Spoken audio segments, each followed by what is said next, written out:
Bonjour, bonjour à toutes, bonjour à tous. On va pouvoir se lancer. Alors, on a les lumières, on ne vous voit plus, mais vous nous voyez sans doute. Bienvenue, quoi qu'il en soit, aux Utopiales, 25e édition. On est ensemble pour à peu près 1 heure, avec les questions à la fin, si vous souhaitez en poser, pour parler de la ruche en tant qu'individualité alien, humaine, peut-être également animale, dans la science et dans la science-fiction, avec tous les liens que ça implique entre les deux. La ruche, c'est lié à un concept qui s'appelle le socialité, qui est un concept scientifique qui vient tout simplement de l'organisation sociale d'un certain nombre de groupes d'animaux, et notamment les insectes, parmi lesquels les abeilles, les termites, les fourmis par exemple, qui ont une conception très différente de l'organisation sociale que celle que nous, on peut avoir aujourd'hui dans nos sociétés, notamment occidentales. Pour en parler, j'ai le bonheur de recevoir 3 invités d'exception. Ludovic Calandro, bonjour. Vous êtes directeur de recherche à l'INRAE à Tours, où vous animez l'équipe, alors je lis mes notes pour ne pas me tromper, cognition, éthologie et bien-être animal, c'est bien ça. Vous êtes spécialiste de la cognition et des émotions chez les animaux depuis plus de 15 ans. Et notamment, vous explorez les différentes formes de sociabilité animale sur le plan physique, social, notamment chez les mammifères et les oiseaux domestiques, vous me disiez tout à l'heure. Vous nous parlerez de tout ça. Bienvenue à vous aux Utopiales. Jeanne Addeba, vous êtes autrice de science-fiction, grande spécialiste de l'imaginaire. Vous avez notamment signé des dizaines de nouvelles et 7 romans, parmi lesquels Le cycle de Navarre, dont le dernier épisode en date, Le rêve sous le pavillon noir, est sorti cette année, en 2025. Et en 2022, vous avez contribué à la Xénographie Alien, un ouvrage de référence paru aux éditions Actu SF sur la saga Alien qui va nous intéresser particulièrement ici. Bienvenue à vous. Et enfin, Nicolas Martin, vous êtes journaliste scientifique et cinéma, auteur et podcasteur. Ancien de France Culture, vous avez démarré en 2023 un podcast qui s'appelle Réaliser sans trucage sur le cinéma. Vous avez également signé de nombreuses nouvelles et en 2024, votre premier roman, Fragile, suivi d'un second qui est sorti, je crois, il y a 4 ou 5 jours tout juste, qui s'appelle Dans ma maison sous terre. Et en 2022, vous dirigiez la Xénographie Alien avec Simon Rio. Bienvenue également. Quant à moi, je suis Antoine Daher, je suis journaliste SF, notamment pour Blast, et très heureux d'animer cette table ronde. On est ensemble, donc je disais, pour un peu moins d'1 heure. Préparez vos questions si vous en avez à l'issue de cet échange. J'en profite pour préciser que le timer ici n'a pas l'air de marcher, parce que ça m'arrangerait qu'il fonctionne. Et donc on peut commencer en parlant donc de ce concept de socialité. La science-fiction s'inspire largement de concepts scientifiques pour créer des histoires, pour vulgariser ou simplement pour puiser des idées nouvelles qu'elle va réinvestir de manière poétique. Et pour représenter notamment l'altérité des sociétés très différentes de nos sociétés à nous, elle a eu, la science-fiction, souvent recours au concept de ruche en développant donc cette idée de socialité, mais également l'idée des super-organismes, c'est-à-dire des sociétés dans lesquelles l'ensemble des individus devient plus que la somme de chacun de ces individus. On peut penser à des sagas très connues comme Alien, Warhammer également. On peut également penser à Starship Troopers et autres titres du même genre. Jeanne, dans la Xénographie Alien, vous décriviez, et je vais vous citer 4 points pour définir une ruche. Alors je vous cite. A. Le rôle de chaque individu est prédéfini à la naissance, ouvrière, drone, guerrière ou reine. Les fécondateurs sont en option. B. La prédominance du groupe sur l'individu. C. La communication en réseau. D. Un esprit collectif, puisqu'une ruche est une individu. Donc je me tourne vers vous en premier lieu.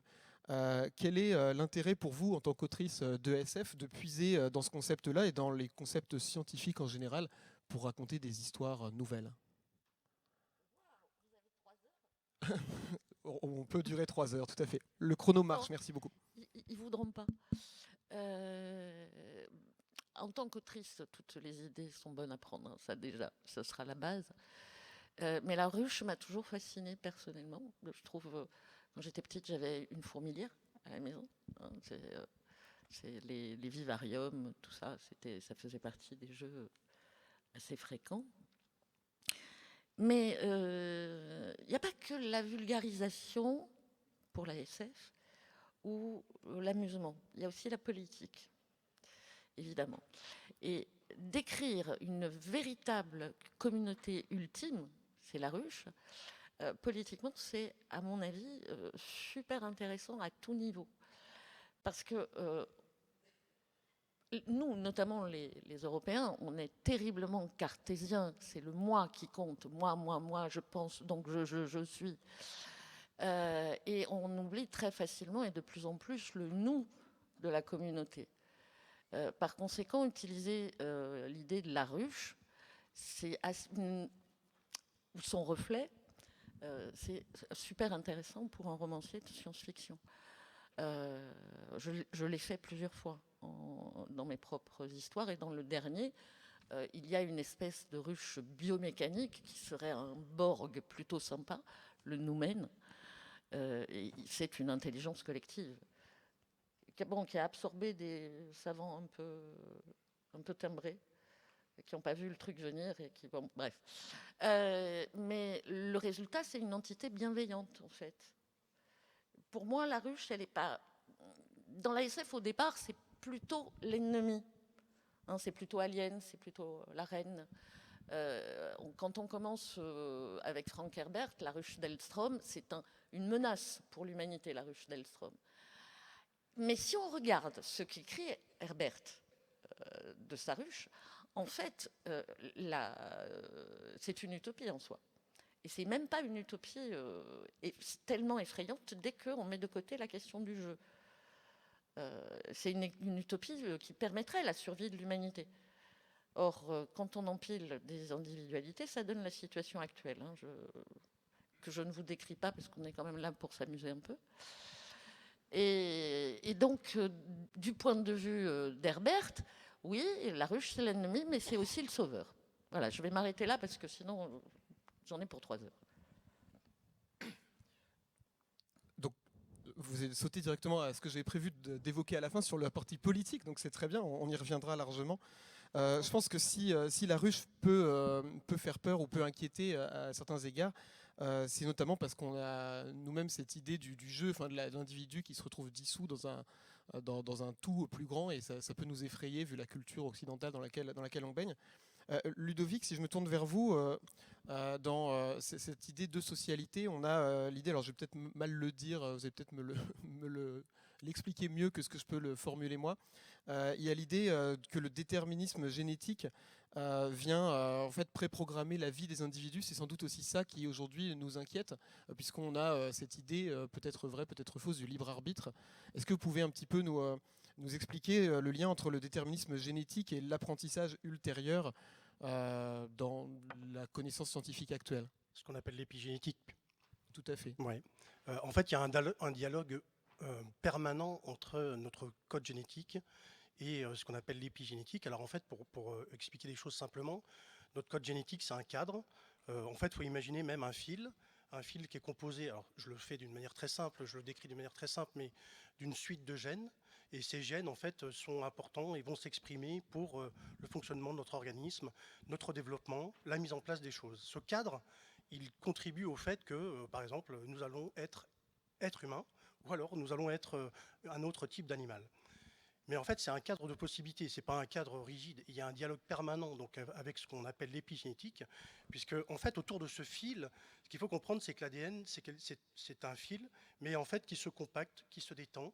Et en fait, quand il est compacté, l'accès aux gènes est rendu possible ou plus difficile selon en fait, ce qu'on appelle les marques épigénétiques, qui sont en fait des espèces de grosses molécules qui entourent ce brin d'ADN là et qui vont permettre l'accès aux gènes.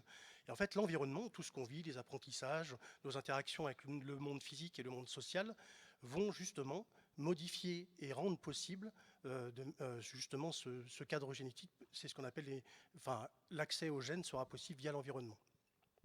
Donc en fait, c'est un dialogue permanent. C'est-à-dire que le code génétique est un cadre de possibilités et tout ce que nous vivons, en fait, va permettre de faire fluctuer cet accès, en fait, à cette base génétique que nous avons. Ce qui rend un petit peu dépassé une idée qui est assez courante en science-fiction, qui est celle du code source ou de la programmation, notamment chez tous les robots et autres créatures artificielles qu'on peut croiser dans la SF, dans lequel le code source détermine totalement la vie et le comportement des individus. En fait, ce qu'on apprend dans la science aujourd'hui, c'est que cette idée-là se trouve ringardisée par le fait que les individus et les sociétés progressent en évoluant ensemble et en fonctionnant. Oui, Jeanne, je vois que vous voulez intervenir. Alors, en fait, la SF n'arrête pas de dire que, certes, il y a le code source, mais qu'après, ça dérape, systématiquement. Blade Runner, c'est ça l'histoire. Et moi, je trouve ça très rassurant, en fait. Non, mais c'est exactement ce que la science montre, en fait. Ce code génétique qu'on a longtemps pensé comme étant quelque chose qui nous déterminait énormément, en fait, c'est un cadre de possibilités avant tout. C'est pas du tout quelque chose qui nous fige. Et fort heureusement, tout ce que nous vivons, nos expériences, nos apprentissages, c'est ça qui nous constitue réellement et qui constitue le vivant. Oui, moi je trouve, je trouve ça intéressant parce que penser une autre forme de formulation de la pensée collective nous amène effectivement directement à la ruche. C'est-à-dire qu'en fait, penser la ruche comme une sorte d'entité, c'est en finir avec une certaine forme d'anthropomorphisme d'organisation sociale. Et ça, c'est effectivement un bac à sable absolument passionnant. Euh, Déjà parce que ça nous permet de sortir d'une forme d'anthropomorphisme, c'est-à-dire de se dire que contrairement aux idées reçues, nous ne sommes pas la forme d'intelligence la plus évoluée du règne animal. Une mouche est aussi évoluée que nous. On a tendance à penser que la théorie de l'évolution est une théorie de l'optimisation, que ce qui est le meilleur finit par survivre. Or, c'est ce qui marche le mieux, et ce qui marche le mieux n'est pas du tout optimal. Le corps humain n'est pas optimal, le règne animal n'est pas optimal, mais il fonctionne de bric et de broc jusqu'à aujourd'hui. Et donc, toutes les formes d'intelligence qui arrivent jusqu'au jour d'aujourd'hui, c'est un horrible pléonasme, sont aussi évoluées et aussi intelligentes à leur manière, c'est-à-dire adaptées à leur milieu et capables d'interagir avec leur environnement.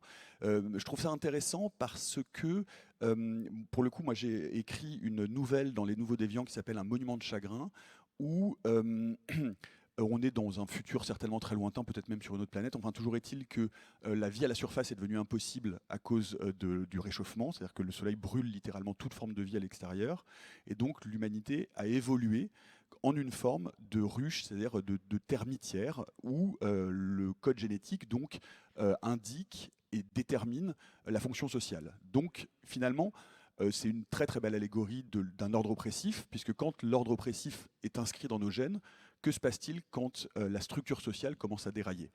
Et donc c'est vraiment intéressant de voir et de penser effectivement pas uniquement la ruche comme une forme d'antagoniste ou de vie tellement différente, ce qui est le cas dans Alien par exemple, qu'elle nous est totalement incompréhensible et donc perçue comme violente, mais comme vraiment se décentrer et redéfinir et repenser et redécrire ce qui constitue le lien social et la fonction sociale. Qu'est-ce qu'on fait dans la société? Pourquoi est-ce que on travaille? Pourquoi est-ce qu'on se reproduit? Quand toutes ces règles-là sont hard-coded, hein, on revient au code source, dans notre ADN. Et là, le bac à sable est immense, puisque quand on est déterminé à avoir un rôle précis et qu'on commence à mettre en question cet ordre, qui est un ordre extrêmement oppressif, puisqu'encore une fois, inclus directement dans notre corps, dans l'expression de notre corps, dans la différence entre un ouvrier et une reine qui va donner la naissance à toute la colonie. Enfin bref, moi j'ai tout un ordre social que j'ai redéfini dans cette nouvelle qui a une suite et qui va devenir à terme un fix-up. Et là, c'est vraiment effectivement un bac à sable très intéressant pour comprendre et pour explorer ce que peut être la divergence dans un ordre social extrêmement contraignant. Alors, je voudrais rebondir là-dessus. Rien que les mots avec lesquels nous définissons la ruche sont intéressants. On parle d'ouvrier, de guerrier, de reine, mais en fait, ce sont des organes. La reine n'est qu'un organe reproducteur. C'est le ventre de la ruche. Alors, on sait maintenant que le ventre peut être un cerveau également.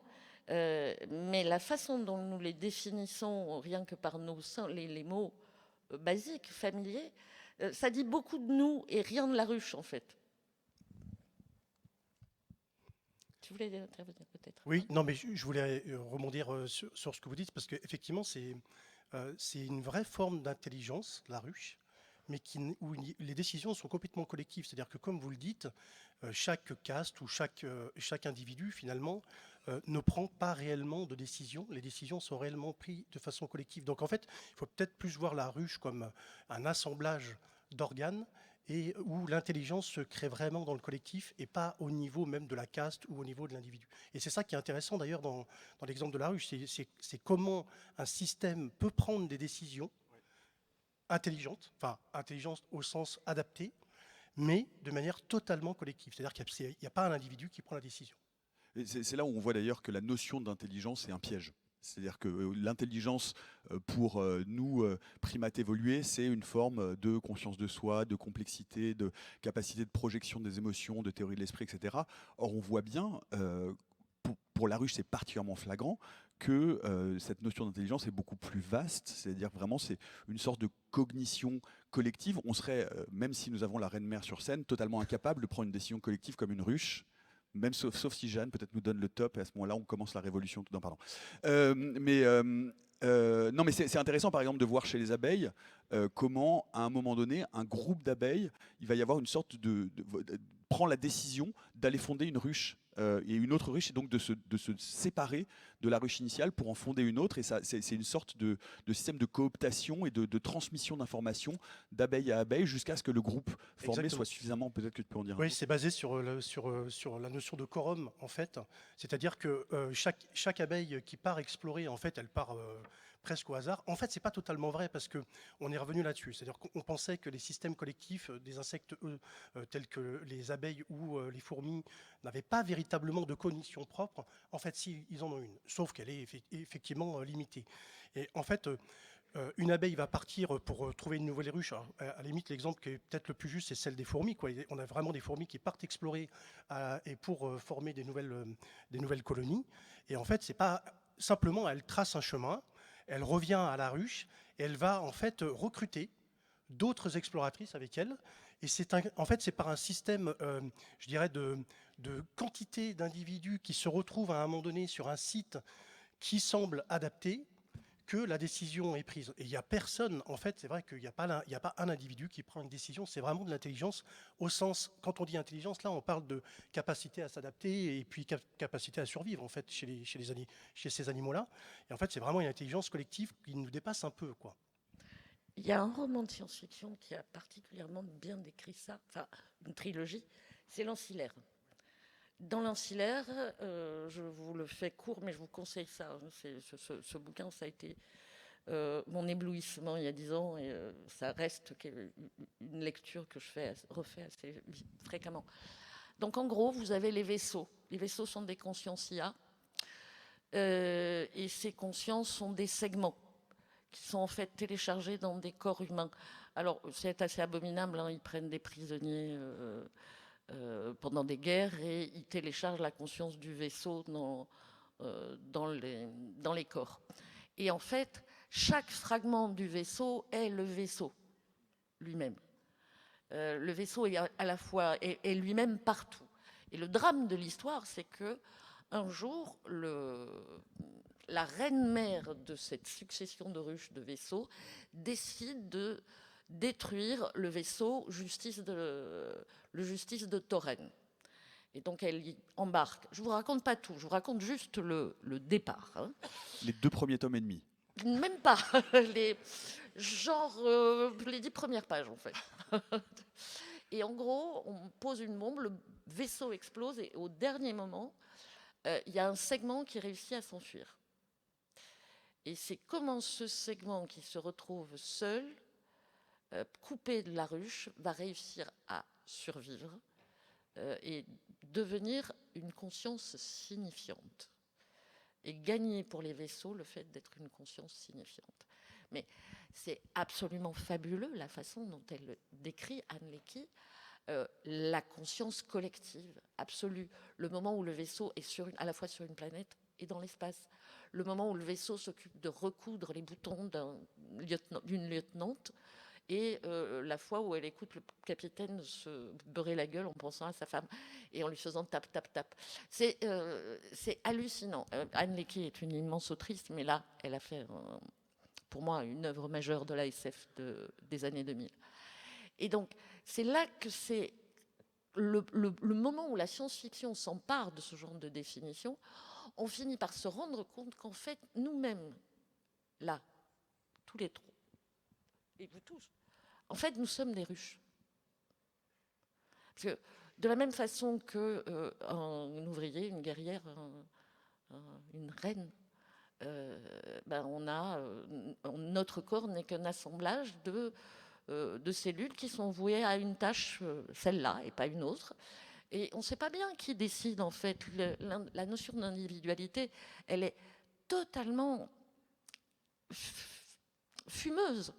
Notre conscience individuelle, là, ce moi, Jeanne de Batz, qui est en train de s'éclater sur scène, en fait, c'est un truc qui est complètement collectif. Et c'est d'autant plus amusant quand on sait que nous avons plus de bactéries, de virus, et donc notre microbiome, il y a plus que de cellules. Donc en fait, notre être, notre individu est composé majoritairement d'organismes extérieurs. Donc ça, c'est pour aller dans ce sens-là. Et je voulais rebondir parce que tu dis reine et on voit bien qu'il y a un truc qui achoppe un peu là-dessus. C'est intéressant. Pourquoi une reine finalement? Pourquoi est-ce que quand on parle de la ruche, alors évidemment, il y a l'exemple de la nature, bien entendu, mais on voit justement à quel point ça commence à être intéressant dans la pensée de l'altérité. Et donc, puisque ce qu'on aime, et surtout en ce moment, évidemment, notamment dans la science-fiction, c'est la capacité à créer d'autres mondes, d'autres possibles, d'autres formes d'organisation sociale, d'autres formes de distribution du travail, d'autres formes de rapports affectifs, d'autres formes de liens sociaux, et bien là, d'un seul coup, on force l'altérité, pas uniquement dans ce que la SF a aussi beaucoup exploré, c'est-à-dire le matriarcat, mais dans la volonté véritablement de complètement bouleverser l'ordre connu actuel de nos relations sociales. Et donc, c'est moi, dans cette série de nouvelles dont je vous parle, par exemple, dans un monument de chagrin, il y a un type des galeries hautes qui est un fouisseur avec des mains très très très larges, très très musclées, et qui commence à muer pour devenir ce qui va devenir le fécondificateur, donc l'un des mâles qui va aller féconder la reine. Et ben, manque de bol, le fécondificateur, il est un peu mélancolique, il va regarder le lever du soleil dans l'alvéole proche de la surface, et il rencontre un autre garçon, et d'un seul coup, son petit cœur de fouisseur commence à battre, sauf que dans cette société-là, l'homosexualité n'existe pas, le sentiment n'existe pas, puisque toute fin de reproduction, toute fin de rapport social doit amener à la reproduction, donc c'est une société qui a quasiment perdu le sens du sentiment. Et donc, qu'est-ce qui se passe quand, dans cette machine et dans cette organisation sociale si élaborée, on commence à glisser des grains de sable de la contestation, de la remise en cause, finalement, de cet ordre autoritaire qui est gravé dans les gènes. Et donc, voilà, la question, c'est quand on voit cette société-là, sont-elles capables d'évoluer? Sont-elles capables de s'adapter? Ou au contraire, y a-t-il un ordre social et des garants d'un ordre social, en l'occurrence la guidance, les dynastes, qui, elles et eux, veulent absolument garder l'état de la ruche et l'état de cette organisation sociale telle qu'elle existe depuis toujours.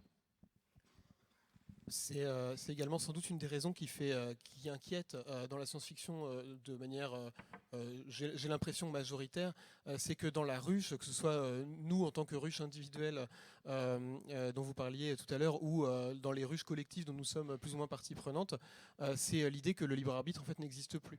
Et il y a à Nantes une statue qui est l'éloge du pas de côté. En fait, c'est peut-être ça qui nous inquiète le plus et qui fait qu'on met en scène, dans quantité de films, séries, romans et compagnie, on met en scène des ruches totalitaires, dystopiques et qui effraient et qui font peur, parce qu'elles sont systématiquement en fait contestées par justement un élan de rébellion, par un pas de côté, quelque chose qui va en fait fissurer la pré-programmation, quoi. En fait, moi j'ai eu l'impression quand j'ai travaillé sur l'Alien qu'il y avait deux types de ruches, essentiellement, hein, il y en a forcément d'autres, mais deux types de ruches inquiétantes. La ruche qui fait référence à l'Union soviétique, la première. Les ruches. Et voilà. Et la ruche féminine, surtout. Il y a des gens qui l'ont à retardement, hein, c'est tôt encore. On l'a. Et la ruche féminine, c'est-à-dire, et ça c'est particulièrement visible dans Alien, parce que là on a affaire à une entité féminine qui se reproduit absolument hors de tout contrôle masculin. Et ça, c'est l'angoisse, les mecs. Ça, c'est la vraie trouille. Et qu'est-ce que ça nous dit de nous et de la façon dont on envisage la maternité?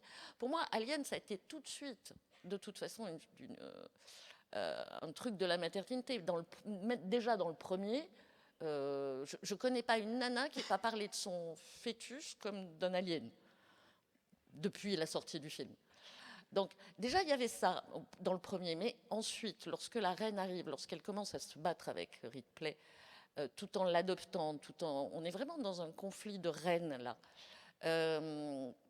Chacune se battant pour la survie de l'essaim. Mais dans tous les cas, les deux reines font peur aux mecs. Et puis la preuve, c'est que tous les autres films après le film où Ripley met au monde puis tue sa propre ruche, et ben, on fait complètement disparaître les histoires de reines et il n'y a plus que David l'inventeur.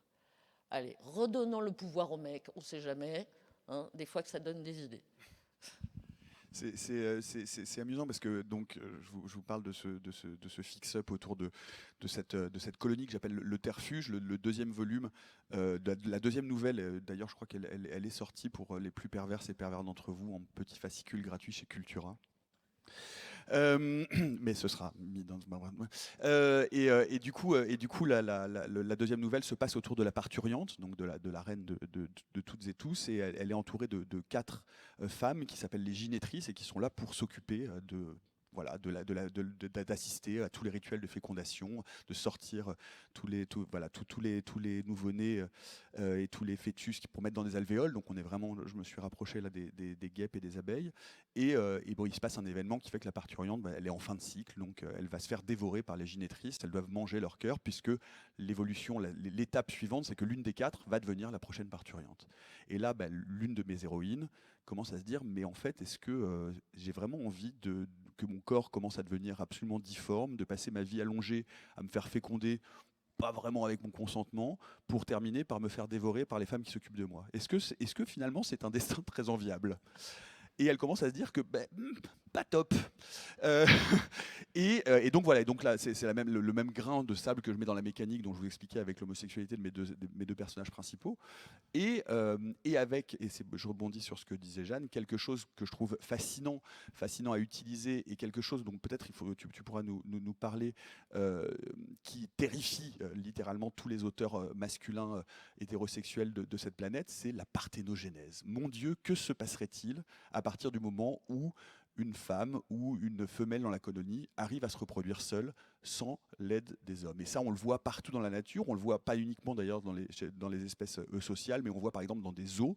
Je me souviens par exemple d'une pythone qui, sans aucun contact avec un matériel génétique masculin, finit par donner naissance par parthénogénèse. Donc la parthénogénèse, c'est du clonage naturel en fait. C'est-à-dire qu'il n'y a pas d'ajout de matériel génétique supplémentaire, mais il y a un cycle d'autofécondation qui se fait, et la femelle donne naissance à une nouvelle-née qui a exactement le même code génétique qu'elle. Et ça, je trouve que là aussi, c'est passionnant, c'est passionnant comme terrain d'exploration et d'exploration de tout ce qui diffère de nous et de tout ce qui, à un moment donné, va finir par nous permettre de remettre en question l'ordre social patriarcal, un papa, une maman, tout ce qu'on connaît, bref, l'horreur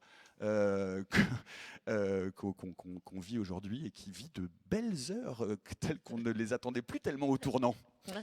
Mais là, le coup de la parthénogénèse, tu le retrouves très souvent en fait chez les auteurs mecs, en fait, parce que clairement c'est une angoisse mâle. Moi, ça m'angoisse pas trop. Hein, moi non plus, mais bon, je suis pas très mal.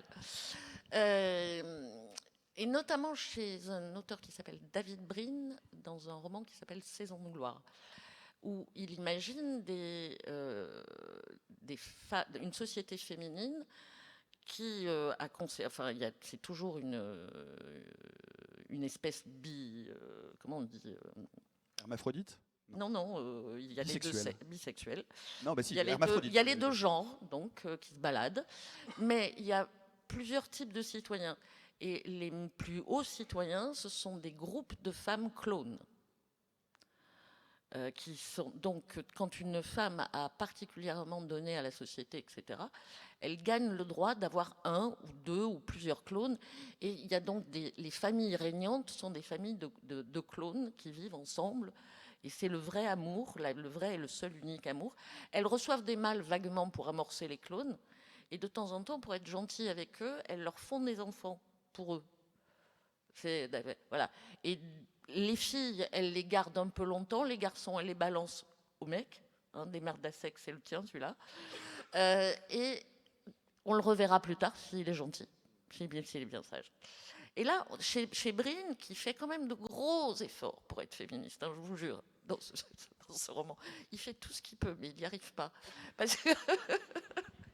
Parce qu'on la sent, sa pétoche, partout. Il envoie un hétéro blanc cisgenre sur la planète. Évidemment, il y a une vague romance avec évidemment une vague clone, mais on sent bien qu'il joue avec la tentation de renverser cet ordre parfait qu'il a créé et qu'il n'y arrive pas. Et que vraiment, on ne sait jamais hein, si elle se mettait à être vraiment puissante comme ça. Et d'ailleurs, c'est intéressant, juste pour faire, je te redonne la parole Antoine, pour faire un petit aparté, mais il y a une sorte comment dire, de zone d'ombre dans Alien sur la parthénogenèse, puisque si on prend le premier film de Ridley Scott avec la fameuse scène ajoutée dans le montage, qui est aujourd'hui le montage définitif, où Ripley retrouve Dallas dans un cocon, il est sous-entendu qu'un drone alien peut être capable de produire un œuf. Un seul, donc pas autant que la reine, mais il y a cette espèce de... ça n'a jamais été totalement exploré, mais on a quand même l'idée, même la fin enfin le début d'Alien, non, dans le début d'Alien 3, c'est l'œuf de la reine qu'elle a posé, mais en même temps, elle a plus du tout son espèce d'utérus. Enfin, on ne sait pas très bien comment l'œuf arrive dans la navette qui fait fuir Ripley, X et Newt. On ne sait pas très bien d'où il est sorti. Enfin, il y a une zone un peu trouble, le chat, on soupçonne le chat. Le chat de pondre des œufs. Non, alors il va falloir revenir à la biologie. On va refaire des cours. Le chat ne pond pas d'œufs, Jeanne. C'est pas possible. Il y a des théories, enfin des théories. Moi, en fait, je joue jamais à ça. Je suis toujours dans ce que le film me montre, bêtement. Mais ça, c'est mon côté, comment dire, neuroatypique. La règle qu'on m'a donnée, c'est celle-là. Il n'y en a pas d'autre. Donc, je joue pas aux interprétations. Mais apparemment, il y en avait une selon laquelle le chat se baladait avec un alien dedans. Voilà. Et j'ai l'impression que la plupart des nouveaux films viennent rajouter de la confusion sur le mode de reproduction exact des aliens. C'est de plus en plus confus au fur et à mesure de la saga. Ludovic, je voulais revenir vers vous pour cette idée du grain de sable qui vient gripper la mécanique. Alors on a parlé d'épigénétique, mais est-ce qu'on observe dans des cas, on va dire, réels, quoi, pas dans la fiction. Alors c'était un python qui s'était auto-reproduit, c'est ça? Est-ce que vous avez d'autres exemples? Ça arrive, il y a d'autres animaux en captivité qui finissent. Le python, j'en suis sûr. Peut-être des cétacés, je ne sais plus. Enfin, le python, en tout cas, j'en suis sûr, et j'ai vu passer une ou deux études là-dessus. Ça arrive de manière récurrente. Tu parlais tout à l'heure de révolution. Est-ce qu'on a des fourmis qui font la révolution? Est-ce qu'on a des abeilles qui partent courir le monde en n'ayant pas le souci de leur rôle préprogrammé? Est-ce que ce genre de choses existe Alors, malheureusement, pas trop, parce qu'on est quand même dans un registre. D'abord, ce sont des. Si vous parlez des insectes, hein, ils ont quand même une durée de vie qui est relativement très courte. Donc ça permet pas quand même de faire d'énormes voyages, par exemple, et d'aller explorer le monde tant que ça. Et c'est quand même des systèmes qui sont super organisés. Et c'est justement de cette organisation que naît cette adaptation remarquable qu'ils ont. Donc ça, c'est un peu de la science-fiction, là, pour le coup. On rentre là-dedans quand l'abeille part explorer de son côté et puis toute seule fonde une nouvelle colonie. Non, ça, c'est plus difficile dans la réalité, effectivement. J'aime bien, Jeanne va dire une connerie. Je la regarde, je la vois, je sens qu'elle va dire... Non mais juste un truc, Jeanne, avant de te laisser dire ta connerie. Ce qui est intéressant, c'est que dans les méthodes de reproduction des ruches, que ce soit les abeilles, les termites, les fourmis, etc., une partie... alors je ne veux pas dire de bêtises, mais une partie des ouvrières, c'est de la parthénogenèse, c'est-à-dire qu'il y a certaines alvéoles, certains embryons qui sont fécondés et qui vont, le degré de fécondation détermine une fois de plus le rôle social, mais une grande partie, il me semble, je ne veux pas dire de bêtises, que ce sont justement le gros des troupes, les ouvrières, sont des clones de la reine qui restent à un stade non évolué jusqu'à celui de reine, puisqu'ensuite c'est... C'est pas le nourrissage qui change des... C'est le nourrissage pour la reine, c'est-à-dire que c'est la reine dans les abeilles nourrie avec de la gelée royale et c'est ce qui l'a fait évoluer en reine. Mais encore une fois, il y a certaines, il y a une partie de la ruche qui est strictement parthénogénétique. Voilà, sinon, ma connerie, c'est que j'avais envie de chanter la chanson de Maya l'abeille, mais... Si tu le mimes en plus, je veux bien. Je retrouvais plus. Est-ce que ce qu'on reproche aux ruches de manière générale dans la science-fiction, c'est pas d'être... alors j'avais noté la liste des adjectifs, mais d'être invasive, difficile à éradiquer, totalitaire et préprogrammante pour leurs individus. Enfin bref, est-ce qu'on leur prête pas nos propres démons? J'allais te dire, c'est nous, ça. C'est absolument pas les insectes, ouais. Mais du coup, c'est parce qu'on se reconnaît ou on croit se reconnaître. Tout à l'heure, Nicolas, tu disais l'alien paraît violent parce qu'il est différent. Enfin, ils sont quand même assez violents. Mais ce qui est intéressant dans Alien, dans le premier en tout cas, ce qui est passionnant, c'est que évidemment, en fait, on a le sentiment que l'antagoniste principal, c'est la créature, mais en fait, si on regarde avec un peu de distance, bah, la créature, c'est une créature étrangère avec un cycle de reproduction différent, parasitaire, et qui mène son cycle de reproduction jusqu'au bout. C'est-à-dire que l'alien, en fait, en soi, il n'est pas belliqueux, il fait ce qu'il fait, c'est-à-dire qu'il fait ce pourquoi il est programmé génétiquement. Le vrai méchant dans Alien, c'est la compagnie, c'est le capitalisme qui dit que la vie des ouvriers est dispensable pour générer du profit militaro-industriel. Donc, et c'est d'ailleurs intéressant parce que à la ruche alien et au système donc parasitaire de l'alien correspond un autre réseau qui est le réseau informatique qui relie H et Moser à la compagnie et qui est une autre forme de distribution de l'intelligence puisque H et Moser sont deux faces de la même pièce en fait. Oui, c'était l'une des possibilités d'incarnation des ruches en SF, c'est la ruche informatique, enfin le réseau qui se répand, etc. Dans les deux cas, je reviens, je ne veux pas absolument accabler ces pauvres aliens, absolument, mais je reviens quand même sur cette idée. Les aliens font tout pour se disséminer le plus possible et ils ont un côté, dans les films en tout cas, Parce que les humains... Mais je ne dis pas le contraire. Non, mais après une ruche ou enfin, je suis pas spécialiste des insectes sociaux, hein, mais le principe, c'est quand même de survivre. Donc, il faut absolument aller coloniser d'autres territoires pour former d'autres colonies ou d'autres ruches pour que le système collectif perdure, hein. Donc, il y a aussi cette tendance à envahir, en tout cas à aller coloniser, former d'autres colonies ailleurs chez les insectes sociaux. Et ça pourrait pas rester juste une bulle Non, parce qu'en fait, les ressources vont s'épuiser et donc il faut aller en trouver d'autres. D'accord. Ouais. C'est juste la question des ressources. Ils pourraient se bouger. Alors, il y a aussi des colonies qui peuvent bouger, mais enfin, le principe quand même, c'est d'avoir des ressources pour survivre. Oui. Et certes. pour trouver des ressources, faut bouger. Mais alors, donc, techniquement, enfin, j'avais lu quelque part qu'on pouvait considérer la ruche comme. On pouvait rêver la ruche comme immortelle. Mais du coup, c'est faux, quelque part. D'après ce que tu as l'air de dire. Excuse-moi. Oui, D'après ce que donc, tu as l'air de dire, c'est si l'épuisement des ressources arrive, donc la ruche qui est installée là, elle disparaît à un moment. Ou non? Alors, elle disparaît, oui, parce que les individus, d'abord, ont une durée de vie très courte. Mais en fait, il y a une forme d'immortalité. Enfin, alors, c'est plus du tout de la science, hein, mais c'est vraiment un système qui se reforme en permanence, mais pas avec les mêmes individus. Comme le clergé. Donc, il y a une forme de... Et c'est intéressant parce que c'est un petit peu comme le cerveau. Enfin, d'ailleurs, il y a souvent une analogie entre les systèmes collectifs d'insectes comme ça et le fonctionnement du cerveau. Il y a une forme de permanence alors même que les individus disparaissent. Donc c'est un système qui perdure, donc il y a une forme d'immortalité. Un peu comme le cerveau, souvent on compare le fonctionnement du cerveau à un système comme ça, un petit peu collectif et tout. On sait que par exemple, on a énormément de connexions qui disparaissent, de neurones qui se reforment. Donc on a là un système collectif, si je peux le dire, un système biologique collectif, ou qui nous assure une permanence de notre personnalité, de notre esprit, alors même que la matière, elle, disparaît et se reforme en permanence. Après les utopiales, il y a surtout beaucoup de neurones qui disparaissent, mais ça c'est un autre problème. Non, mais ce qui est intéressant pour rebondir sur le lien entre ruche et réseau, on voit bien que souvent, dans l'imaginaire science-fictionnel, quand l'intelligence artificielle arrive à un niveau d'évolution supérieur, etc., CF Matrix par exemple, très vite, il adopte des traits insectoïdes.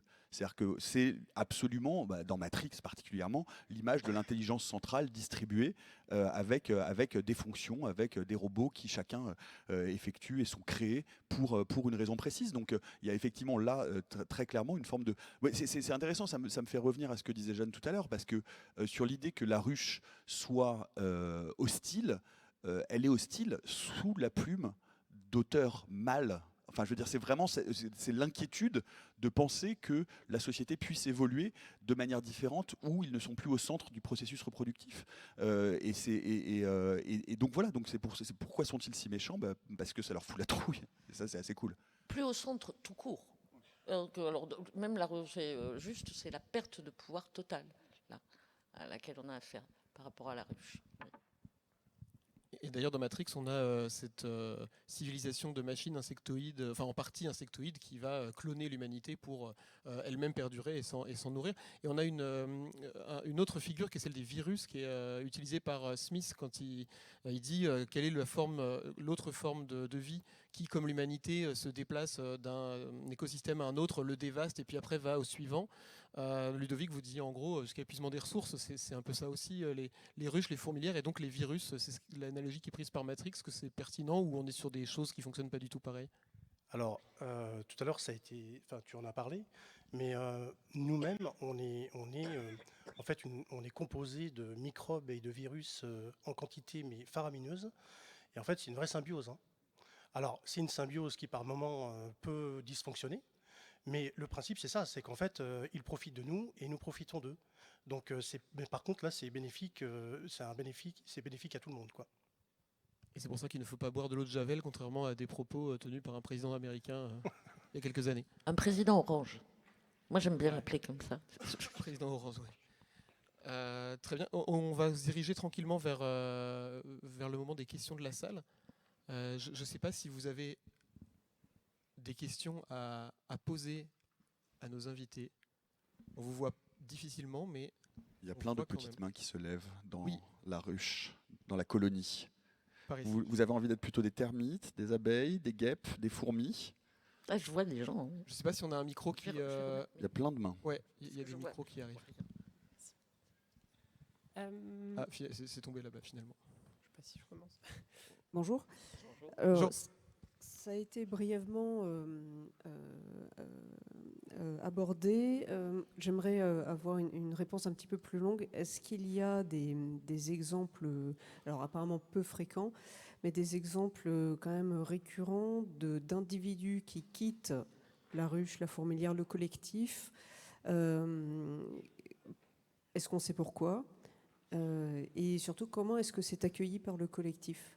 Et aussi, est-ce qu'il y a des individus qui sont prédéterminés, ouvriers, ouvrières, ou guerriers, guerrières, et qui essayent de changer leur prédéterminisme? Merci. Alors moi je sais pas si tu attendais une réponse plus scientifique ou plus littéraire. Moi c'est vraiment le fil conducteur de plutôt scientifique. Oui donc je n'ai rien à rajouter. En littérature, oui, plein. En littérature, ouais, moi c'est vraiment le fil conducteur de toute la série de nouvelles que je fais autour du Terfuge. C'est vraiment ça. C'est vraiment des individus. Moi je ne veux pas vous spoiler, mais voilà, comment des individus, comment c'est la réapparition d'une forme d'individualité pour prendre en compte ses propres besoins et ses propres désirs. Est-ce que c'est une bonne chose? Est-ce que c'est une mauvaise chose? Est-ce que c'est mal de mettre en péril l'équilibre du collectif et de la ruche, quand bien même ce collectif est oppressif? Est-ce qu'il est possible de faire renaître un ordre nouveau à partir d'une nouvelle somme d'individualité? Comment ça se réorganise? Et quand, encore une fois de plus, l'oppression, elle est directement gravée dans l'ADN. Voilà, ça c'est moi. Évidemment, ce qui m'intéresse le plus comme bac à sable. Voilà. Alors, dans la science-fiction, en fait, tu t'appuies sur une... C'est ça qui est très intéressant chez Nicolas. En fait, à la base, la science-fiction qui envisage la liberté, enfin l'individu qui est dans un environnement super contrôlé, de Brave New World à Un bonheur insoutenable d'Ira Levine, mais il y en a plein, hein, où on a un brave type qui est bien installé dans son truc et qui brutalement va subir quelque chose qui fait qu'il va dérailler et qui va casser l'ordre apparemment merveilleusement heureux. Ça, c'est quand on envisage la ruche comme l'Union soviétique. C'est vraiment une littérature des années 70 qui met en avant la liberté, tout ce qui va avec, effectivement, mai 68, en oubliant complètement le côté collectif qu'il y avait dans l'esprit 68A. Hein, toutes les stratégies collectives d'inscription dans les territoires. Alors là, je commence à parler comme une politicienne, c'est affreux. Mais je voulais parler d'écologie, là, de rentrer, de revenir à l'inscription dans la terre. Voilà. Et Nicolas, lui, il fait la jonction avec ça. Il change ça. C'est pour ça qu'il faut avoir, à mon avis, il faut avoir lu les deux. pour bien voir le chemin qu'on a fait. On a encore du boulot, mais sur la ruche, on commence à grandir, je trouve. Et par contre, il faudrait peut-être répondre à la question de la dame. Alors, ça dépend ce qu'on appelle la ruche, je pense, parce qu'en fait, la ruche, c'est là, si on parle seulement des insectes sociaux, évidemment que le libre arbitre, c'est compliqué. Il peut y avoir quand même des changements de fonction, hein, en fonction des besoins de la ruche. Il va y avoir plus d'explorateurs, plus de nourrissage, enfin tout ça est très très bien coordonné. Mais là, on est quand même sur un système où l'individu lui-même a quand même un libre arbitre qui est plus que limité, enfin voilà, qui est très très limité. Après, si on le voit à une échelle beaucoup plus importante, chez les vertébrés supérieurs ou chez les mammifères ou chez les oiseaux, on ne va pas parler de ruches, mais il y a quand même selon des systèmes collectifs, hein, des groupes sociaux, où là l'individualité par contre est beaucoup plus présente et vraiment un individu, l'individualité existe et il peut changer son statut et son rôle sans problème. Ouais. Je vais vous donner un exemple très bête. Hein. Alors, ce n'est pas une ruche, c'est un poulailler. Mais dans un poulailler, il y a des dominantes et des dominés. Voilà, vas-y, ça m'intéresse parce que je viens d'avoir des poules. Oui, il y a des dominantes et des dominés. Maintenant, la dominante, ça peut changer, quoi. Donc, il y a des dominés qui peuvent devenir dominantes. Ce n'est pas figé, quoi. Évidemment que ça ne l'est pas. Mais c'est vrai que chez les insectes sociaux, c'est un petit peu plus inscrit génétiquement, quoi. Mais et dans un poulailler, il y a des personnalités. Je parle sous ton contrôle. Si mes souvenirs sont bons de mes années de la méthode scientifique, j'avais fait quelques émissions autour de cette conscience sociale, ou de cette cognition sociale, moi, que je trouve absolument passionnante, parce que la preuve, j'écris dessus, c'est qu'au sein d'une ruche, d'une fourmilière, etc., en fonction des besoins, en fonction des stress que reçoit le collectif, certains individus peuvent évoluer spontanément, c'est-à-dire changer de rôle, c'est-à-dire vraiment d'un seul coup être réaffectés. Par exemple, en cas d'attaque, d'un seul coup, celles des pollinisatrices vont venir et vont se mettre à défendre la ruche et vont adopter des traits très rapidement. C'est-à-dire qu'il y a une possibilité de transformation assez rapide. Et c'est marrant parce que Esprit d'escalier, je me disais quelle forme d'organisation sociale dans la littérature de SF s'inspire de la ruche sans le faire directement, mais s'en inspire dans ses aspects positifs de distribution de l'information, de répartition des rôles, de collectivité, d'entraide. Et je pense notamment à un livre dont vous allez entendre parler un petit peu, qui est La dernière tentation de Judas de Philippe Battaglia. On voit que souvent, dans des organisations d'exclus, de marginaux, de gens qui vivent en souterrain, je pense aussi à Neverwhere de Neil Gaiman. Je le déteste. Bref. Non, mais c'est intéressant de voir qu'on peut prendre des traits finalement de l'organisation collective en enlevant la partie contraignante, oppressive, et de se dire qu'il y a une forme de distribution, de réseau d'information, de gens, voilà, du SDF, du coin de la rue, qui repère tout et qui transmet via des gamins des rues. Enfin, il y a quelque chose comme ça qui ressemble à la ruche, ou en tout cas à une distribution de l'organisation sociale beaucoup plus horizontale, et avec une sorte de conscience et d'entraide collective, et qui du coup serait une forme d'adaptation humaine positive finalement de la ruche, sans la voir justement comme une forme radicalement différente et hostile. Mais ça, tu l'as déjà dans Victor Hugo, dans Notre-Dame de Paris. Oui, bien sûr, tout à fait. La Cour des miracles, c'est ça. Et on retrouve la Cour des miracles énormément dans des littératures de genre qui parlent de révolution. C'est la Cour des miracles, c'est l'esprit collectif de la Cour des miracles qui fait la révolution. Voilà. On le retrouve aussi dans Les Misérables, quelque part. Moins net que dans Notre-Dame de Paris, mais c'est clair. Et alors, le gars qui le décrit encore mieux, j'ai plus son nom là, c'est un feuilletoniste. Plus d'indices. Vas-y. Alors, il y a des histoires d'orphelins, d'orphelines. Plus d'indices. Il y a la Cour des miracles, il y a Paris dans le titre. C'est pas les... Non, ça c'est Roland Wagner, c'est pas... c'est un vieux, vraiment, du 19e, presque la fin du 19e siècle. C'est pas Eugène, non. Bon. Ça me revient pas, désolé. Mais il y a une espèce d'œuvre gigantesque, là, du début du 20e, fin du 19e, où on a la Cour des miracles en grand, décrite. Et alors, le truc très intéressant, c'est qu'en fait, c'est bien clair dans l'ordre bourgeois, l'ennemi, c'est le peuple, et c'est le peuple quand il est organisé. C'est marrant parce que j'ai un de mes projets multiples et nombreux qui s'appelle la Cour des Miracles. Il doit y avoir un truc qui traîne comme ça en tête. Peut-être s'il y a une autre question dans la salle. Je vois qu'il y a de nombreuses questions. Je voulais un petit peu, ça repart un petit peu sur par ici. Bonjour. Bonjour. Ça rebondit un petit peu sur la discussion que vous venez un petit peu d'avoir, mais c'est que souvent en fait dans la SF on voit beaucoup des esprits de ruche qui vivent intégralement dans le collectif, qui perdent vraiment leur individualité dès qu'elles commencent à être connectées. Mais est-ce que les ruches y gagneraient pas justement en laissant beaucoup plus d'individualité, à mutualiser simplement les connaissances et les expériences,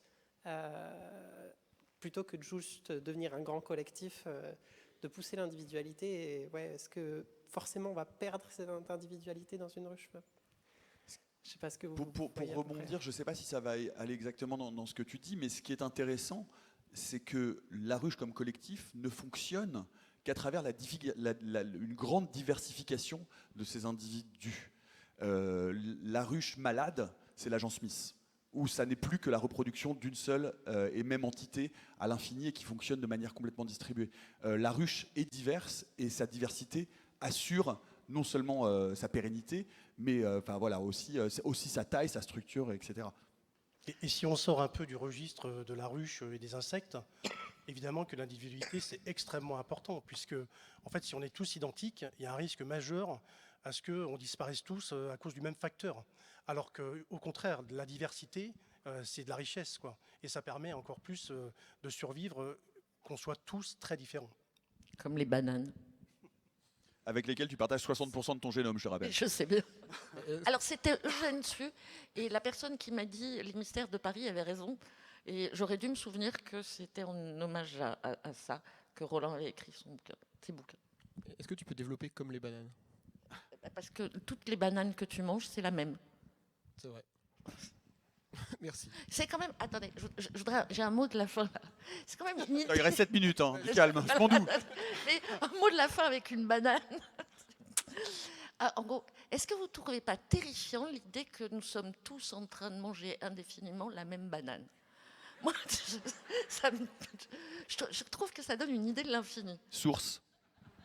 Moi, je veux un article scientifique, s'il te plaît, là. Bah, apparemment, on a... Alors, peut-être tu me contrediras. Spécialiste des bananes, c'est parti. Tu n'étais pas prêt, hein. Tu t'y attendais pas. On sort de la cognition animale, là. Ouais. On est sur la chicane. Apparemment, il y a eu une maladie dans les bananiers, si bien que ça a vraiment considérablement réduit la diversité génétique des bananes, et que du coup, on refait le même truc, le même bestiau. Et c'est le seul qui nous reste. Mais peut-être j'ai un truc que j'ai déliré. On a une autre table ronde, je vais aller chercher, on en reparlera Voilà. Dans l'épisode suivant. On a d'autres questions dans la salle, je crois. Bonjour. Donc, merci pour cette table ronde, c'était très intéressant. J'avais une question qui touche à la philosophie de l'esprit, et plutôt... bon, bref. On a en philosophie de l'esprit cette expérience de pensée qui s'appelle le cerveau chinois. Donc, c'est une question sur quand la conscience émerge de l'individualité. Pourquoi on a l'expérience consciente alors que notre cerveau, c'est que des neurones, typiquement. Et donc, l'expérience de pensée, c'est si on demande à chaque habitant de Chine, donc en tout cas un très grand nombre de personnes, il en faudrait plus qu'1,5 milliard. Donc, si on demande à un nombre suffisamment grand de personnes de simuler le comportement d'un neurone, est-ce qu'on aurait une conscience qui apparaît? Et donc, je me demandais si cette idée-là, donc qui est un peu adjacente à celle de la ruche au final, a été beaucoup investiguée dans la science-fiction. Merci. Je ne sais pas. Je carbure là, je suis dans mon Rolodex. Je trouve. Il y a les ordinateurs humains dans le problème à 3 corps, non? Oui. C'est pas encore vrai. Je ne suis pas sûre de saisir l'énormité de l'idée là. Oui, on n'a pas forcément compris l'idée.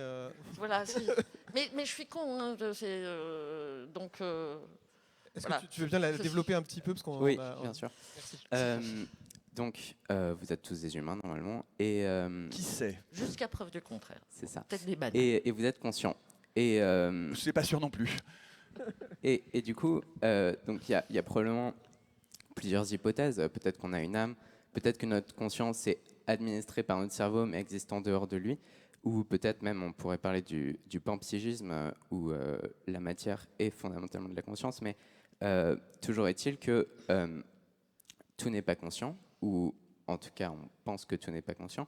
Et donc, quelle est la différence entre un cerveau qui est composé de neurones et de connexions neuronales, et de synapses et de signaux électrochimiques, et un nombre suffisamment grand de composants logiques, donc ici des humains ou pas, enfin en tout cas qui pourraient faire émerger une conscience du coup, une conscience propre. Ça y est, j'en ai deux. Moi aussi. Je crois que je l'ai aussi. Tu veux commencer ? Ah, vas-y, vas-y. Non, mais c'est intéressant. C'est-à-dire, est-ce qu'on peut... Alors, je reformule, peut-être que je suis complètement à côté de la plaque, auquel cas, il y a des tomates que vous pouvez jeter, qui sont données à l'entrée. Ou des bananes. Ou des bananes. Non, mais c'est intéressant de voir comment on pourrait transposer finalement l'organisation neuronale, c'est-à-dire une organisation collective distribuée avec des stimulations ponctuelles, mais encore une fois, votre cerveau, quand vous regardez les IRM et que vous voyez des zones s'allumer, c'est parce qu'on cherche des zones avec des pics d'activité, mais votre cerveau est en permanence, tous vos neurones sont connectés les uns, il y a une activité cérébrale globale. Et donc imaginez que si on transfère les neurones sur un phénomène de ruche, est-ce qu'on peut imaginer que la collectivité des individus et le transfert d'informations pourrait finalement fonctionner comme un cerveau? Est-ce que j'ai bon? Je crois.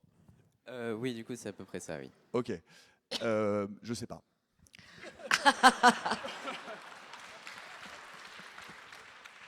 Alors, je vois deux potentiels candidats à j'ai vaguement tenté de traiter le sujet. Robert Heinlein avec la révolte sur la Lune, où un super ordinateur arrive à la conscience par entassement des fonctions. On lui, par souci d'économie, on finit par lui à lui dédier toutes les tâches de gestion de la Lune, et il finit par penser. Mais la pensée de Mycroft, elle est aussi collective et finit par se scinder en plusieurs individualités, notamment Michel, parce que Mycroft en fait décide d'avoir pas de genre et tous les genres. Il y a lui et donc Heinlein, et l'autre c'est c'est encore une histoire d'ordinateur. Moi je pensais éventuellement peut-être au programme Conscience d'Herbert. D'une certaine manière, Ah oui, la nef ouais. étant voilà, l'ordinateur arrivant à la conscience et devenant une sorte de cerveau de spatial. Vas-y. Il y a dans ce grand salopard d'Orson Scott Card, il y a effectivement une conscience qui... En fait, c'est en développant l'ensemble, tout le monde voit ce que c'est l'ensemble, c'est la communication à travers les étoiles. En fait, en tissant le réseau à travers les étoiles, on crée un super cerveau galactique. Mais oui, mais l'hypercolonie chez Wilson. Voilà. C'est ça. Ouais. Et du coup, Jane vient à la conscience. Et cette conne, elle tombe amoureuse du mâle blanc. Bon, mais,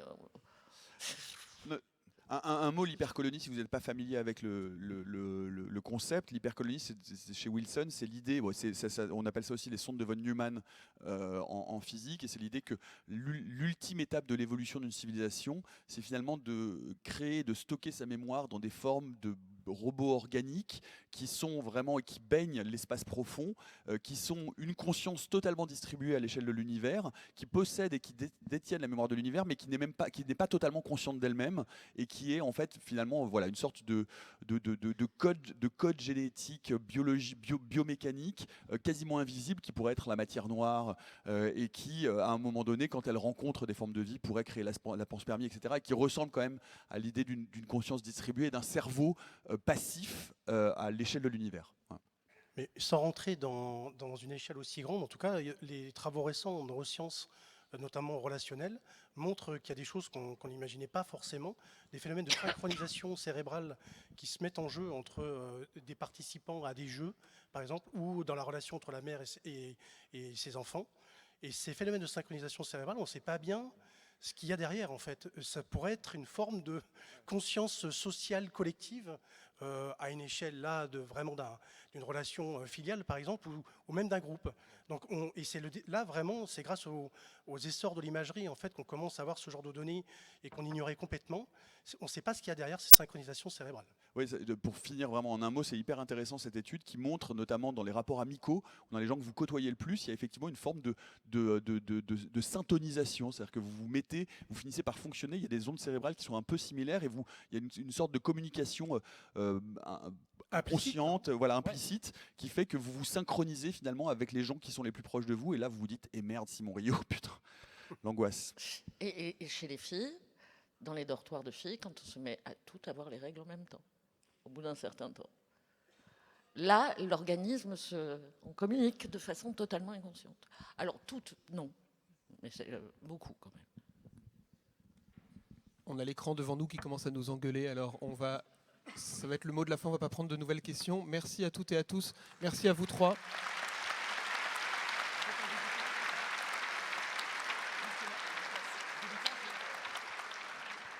Et donc je précise que les invités sont en dédicace à partir de maintenant, le temps de translater jusqu'à la librairie du festival. En tout cas, bonnes utopiales à toutes et à tous et merci d'être venus ce matin.